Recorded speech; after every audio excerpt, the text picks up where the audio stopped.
Hello అండి. ఎలా ఉన్నారు అందరూ? బాగున్నారా? వెల్కమ్ టు ది ఛానల్ అండి. ఇవాల్టి మన రెసిపీ వచ్చి పావు కేజీ పైనాపిల్ ఫ్లేవర్ స్పాంజ్ అండి. ఎంతో సింపుల్‌గా బటర్ పేపర్ కూడా లేకుండా మనం ఇంట్లో ఉండే వాటితోనే ఈ పైనాపిల్ పేస్ట్రీ కేక్‌ని ఇంట్లో ఎలా చేసుకోవాలనేది ఈజీగా ఈరోజు మీకు నేను చూపిస్తానండి. కంప్లీట్‌గా వీడియో అంతా చూసి మీరు కూడా ఒకసారి కంపల్సరీగా ట్రై చేయండి.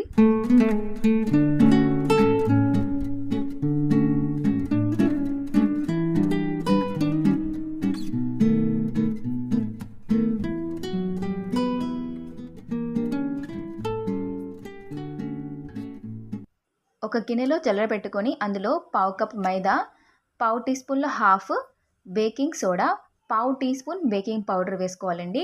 ఇక్కడ నేను టేస్ట్ కోసం మిల్క్ పౌడర్‌ని యాడ్ చేస్తున్నాను. Half teaspoon milk powder add చేస్తున్నానండి. మీకు వద్దనుకుంటే స్కిప్ చేసేయచ్చు, ఏం కాదు. యాడ్ చేస్తే కొంచెం ఇంకా బాగా మనకి ఫ్లేవర్ అనేది తెలుస్తుంది.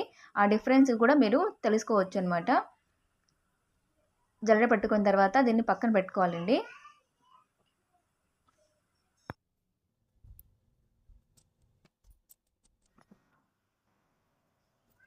నేను ఇక్కడ ఈ ఫ్లవర్‌ని వేరే దాంట్లోకి మార్చుకుంటున్నానండి. దీంట్లోనే ఎగ్ బీట్ చేద్దామని చెప్పి. మీరు ఇంకో గిన్నెలోకి ఒక ఎగ్ తీసుకోవాలండి. ఒక ఎగ్‌తోనే చేస్తాం. ఇంతకుముందు చూపించాను కదా! Same cake sponge chocolate cake స్పాంజ్‌లో అదే విధంగా ఒక ఎగ్‌తోనే చేస్తామండి. పావు కేజీ కేక్ కాబట్టి. సో, ఇప్పుడు ఒక గిన్నెలోకి ఒక ఎగ్ తీసుకొని దాన్ని బీటర్‌తో బాగా బీట్ చేసుకోవాలండి. ఎంతవరకు బీట్ చేసుకోవాలంటే ఇది చాలా లైట్ క్రీమ్ కలర్‌లో వచ్చి ఫోమీ కన్సిస్టెన్సీలోకి వస్తుందండి. చాలా క్రీమీగా ఉంటుంది. అంతవరకు మనం దీన్ని బీట్ చేసుకోవాలి. నేను ఇంతకుముందు చెప్పినట్టే నేను బీటర్‌ని 5-10 సెకండ్స్ వరకు ఆపి బీట్ చేసుకుంటానండి. కంటిన్యూస్‌గా అయితే నేను ఎప్పుడు బీటర్‌ని రన్ చేయను.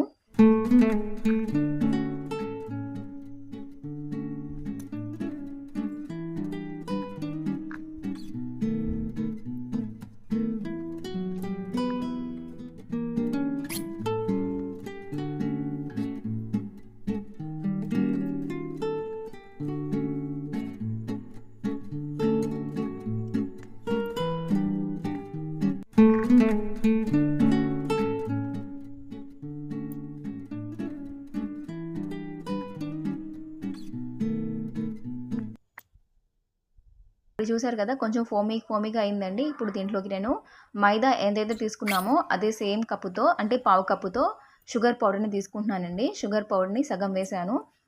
మిగతా సగం కొంచెంసేపు ఆగి ఇది బాగా బీట్ అయిన తర్వాత మిగతా సగం వేసుకుంటానండి.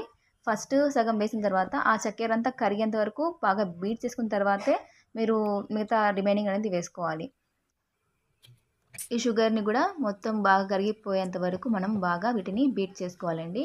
వన్స్ మనం ఎగ్‌లోకి షుగర్ వేసిన తర్వాత ఆటోమేటిక్‌గా అది ఇంకా క్రీమీ కన్సిస్టెన్సీలోకి వచ్చేస్తుంది. సో, కాబట్టి ఇంకా షుగర్ వేసిన తర్వాత మొత్తం బాగా దీన్ని మనం బీట్ చేసుకోవాలండి.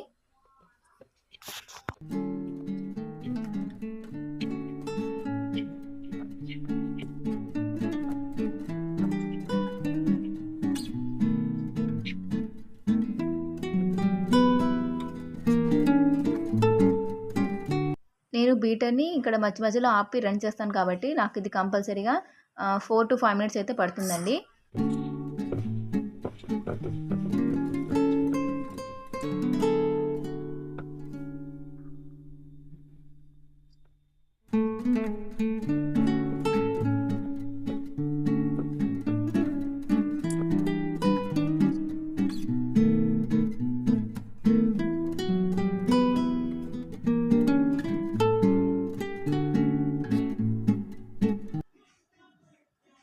ఇప్పుడు ఇందులోకి 1 టేబుల్ స్పూన్ ఆయిల్, ఇంకా half teaspoon pineapple essence వేసుకుంటున్నానండి.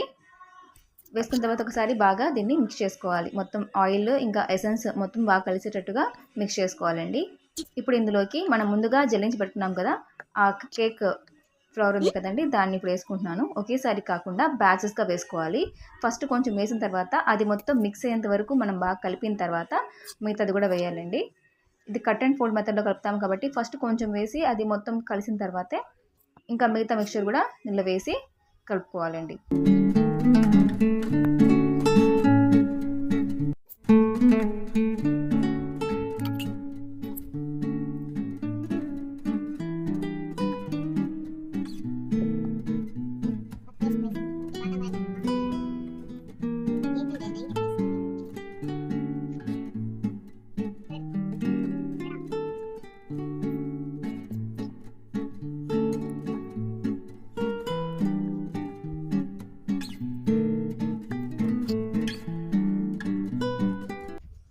కేక్ బ్యాటర్ని చేసుకోవడానికంటే ముందే మనం ఓటీజీని ప్రీహీట్ చేసేసుకోవాలండి.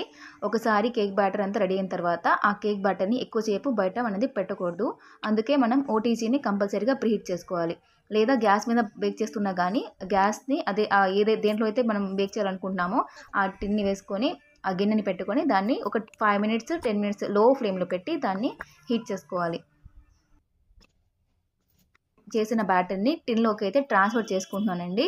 నేను ముందుగా చెప్పినట్టే నేను ఇప్పుడు దాకా బటర్ పేపర్ అయితే అసలు యూజ్ చేయలేదు. ఎప్పుడు చేసినా కానీ ఆయిల్ని గ్రీస్ చేసేసి దాని మీద మైదాని డస్ట్ చేసేస్తాను. ఇప్పుడు ప్రిపేర్ చేసుకున్న బ్యాటర్ని టిన్లోకి ట్రాన్స్ఫర్ చేసుకున్నానండి. నేను ఇక్కడ యూజ్ చేస్తున్న ఓటీజీ వచ్చి అగారో వాళ్ళదండి.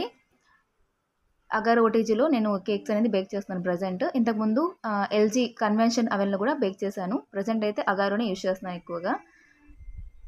అవెన్కి మనం ఓటీజీకి టెంపరేచర్ చాలా వేరియేషన్ ఉంటుందండి. ఇప్పుడు కేక్ అయితే బేక్ అయిపోయింది.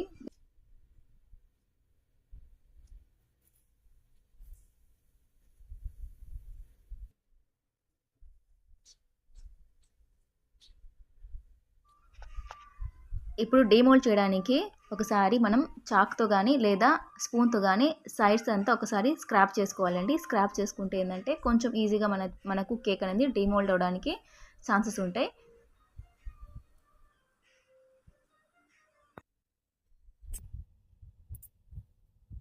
సో ఇప్పుడైతే దీనిని డీమౌల్డ్ చేస్తున్నానండి. మీరు చూస్తే అసలు టిన్కి కొంచెం కూడా కేక్ అంటుకోకుండా వచ్చింది. అంటే మనము బటర్ పేపర్ లేకపోయినా కానీ కేక్ని ఈజీగా బేక్ చేసుకోవచ్చు. ఇప్పుడు మీకు కేక్ అనేది చూపిస్తా చూడండి, ఎంత స్పాంజీగా ఉందో మీరే చూడొచ్చు. చాలా స్పాంజీగా ఉంటుందండి కేక్. టేస్ట్ కూడా అంతే బాగుంటుందండి. ఒకసారి మీరందరూ కంపల్సరీగా ఈ రెసిపీని ట్రై చేయండి. ట్రై చేసి మీకు ఎలా వచ్చిందో చెప్పండి కామెంట్స్లో.